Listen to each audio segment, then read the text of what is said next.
어제 있었던 홍콩의 구의원 선거, 한마디로 범민주 진영의 압승, 친중파의 참패로 결과가 나왔죠. 자, 이 결과 어떻게 해석해야 할지, 앞으로 홍콩 사태 어떻게 될지, 한국외대 국제지역대학원의 강준영 교수, 안녕하세요. 네, 안녕하세요. 네, 최종 결과가 지금 나온 거죠? 네, 그렇습니다. 그 전체 452석 중에 친중파가 60석, 이전에 327석에서 60석으로 줄었으니까요. 네. 뭐 엄청나게 참패를 한 거고, 예. 반면에 민주파는 118석을 얻었습니다. 그러니까 118석에서 347석으로 늘어났습니다. 그러니까 거의 뭐 80%에 육박하는 이런 결과를 얻었기 때문에 이번 선거는 홍콩 민의의 뭐 저변을 보여줬다. 저는 이렇게 해석을 하고 싶거든요. 무슨 말씀이냐면 뿌리 깊은 대중불신, 사회 불만이 경찰의 과격 진압으로 인해서 마침 선거를 앞두고 이 민심이 폭발을 한 거다, 이렇게 봐야 될 것 같고요. 네. 그런 의미에서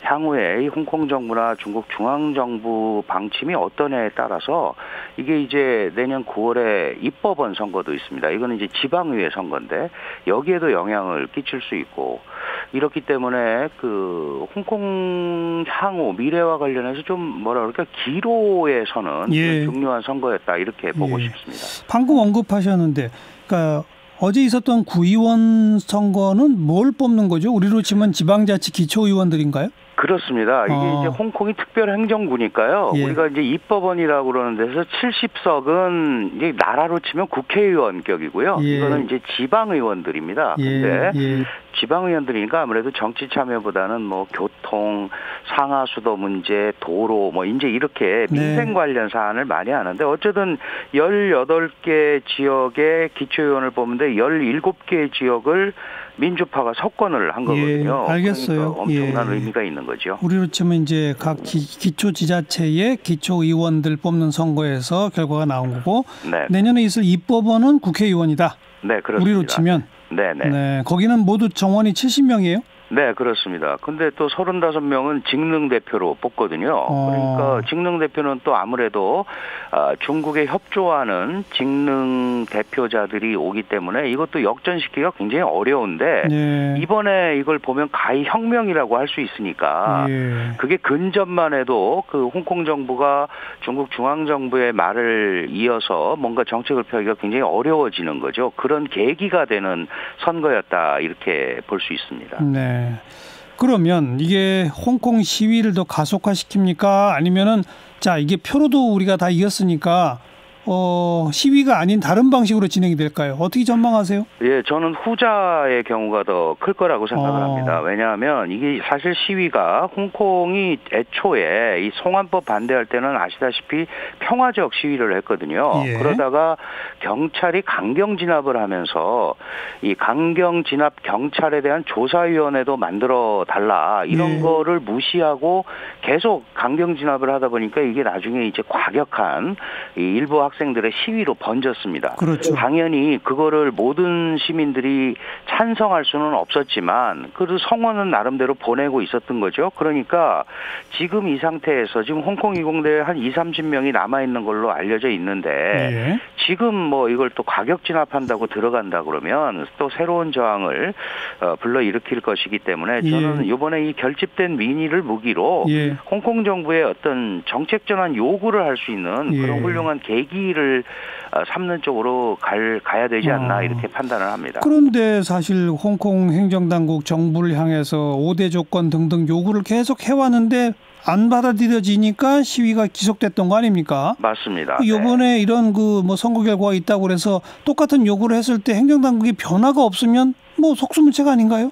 그렇죠. 근데 이게 5가지 요구를 했는데 송환법 철폐가 1번이었는데 그것도 아주 늦게 했죠. 시위가 6월 9일 날 시작을 했는데 조금만 일찍 했으면 그 나름대로 그 처리할 방법이 있었을 거라고 생각을 합니다. 근데 9월 4일에 굉장히 늦게 했고, 그다음에 제가 말씀드린 좀 전에 말씀드린 경찰 강경 진압 진상조사위원회 이런 것도 안 했단 말이죠. 근데 사실은 그런 거는 들어줄 수 있는 거거든요. 그런 쪽으로 간다면 조금 그 소통의 여지가 있지 않을까. 다만 직선제 요구는 중국이 받아들이지 않을 겁니다. 네. 네.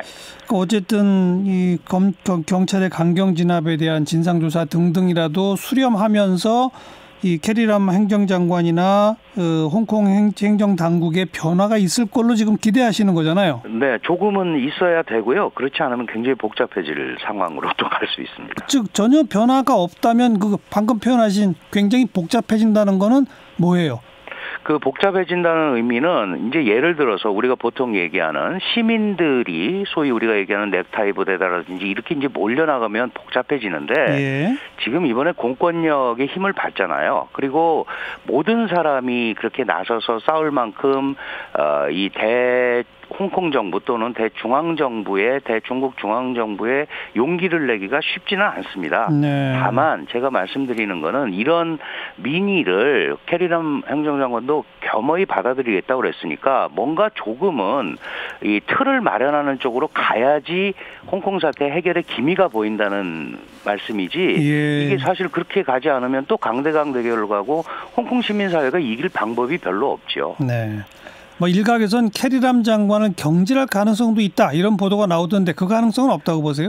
저는 굉장히 적다고 봅니다. 왜냐하면 캐리람 경질은 일국 양제 통치 시스템의 실패를 자인하는 거잖아요. 예. 왜냐하면 1200명의 선거인단이 뽑은 행정장관입니다. 간선제. 그런데 네. 이 1200명 뽑는 선거인단은 홍콩 400만 유권자 중에서 24만 명만 참여합니다. 그러니까 친중파가 참여하기 때문에 이번 선거에서 뭐 117명이 선거인단에 들어간다고 그러지만 큰 틀을 바꾸기는 어렵거든요. 그런 의미에서 그 캐리람 장관을 지금 당장 경질하거나 내린다면 일국양제의 실패를 자인하는 거고 그리고 11월 4일에 상해에서 캐리람 장관이 시진핑 주석을 만났을 때 시 주석이 캐리람을 지지한다는 얘기를 했고요. 어쨌든 홍콩 정부의 법치 또는 이 혼란 저지 방식을 지지한다고 했기 때문에 그거를 뭐 계속 폭력적 방법으로 하라고 할 방법은 없지만 지금 물러나게 되면 굉장히 어려워지죠. 네. 일단 그러면 민의를 보여줬으니 공은 캐리람 장관 행정당국에 넘어갔다 이렇게 봐야 되겠네요. 네, 저는 그렇게 보고 있습니다. 거기서 어느 수를 두느냐가 이제 우선 첫 번째네요. 지금 유화책이 나올 거라고 우선 기대해보는 거고요. 네네. 그래야 일국양제라고 하는 걸 그나마라도 시험해 볼 수 있는 거다 이렇게 보시는 거죠? 그렇습니다. 이 일국양제라는 게 한 국가 두 체제인데 이게 사실은 당초에 어떻게 나온 거냐 하면 그 홍콩 반환 협상을 하면서 마가렛 대처 수상하고 조자양 당시 중국 총리 간에 사인을 해서 이루어진 건데 덩샤오핑이 입안한 겁니다. 덩샤오핑은 당시에 미래 대만 통일의 방법으로 이걸 선택을 했고 홍콩은 일국양제의 실험장입니다. 그런데 실험이 잘못되면 대만이 받아들일 리가 없잖아요. 그런 의미에서 뭔가 숨통을 틔워주지 않으면 계속해서 이 분란이 날 수밖에 없는 거죠. 알겠습니다. 당장 캐리람 장관이 어떤 수를 놓을지 지켜보죠. 고맙습니다. 네, 감사합니다. 한국외대 국제지역대학원 강준영 교수였어요.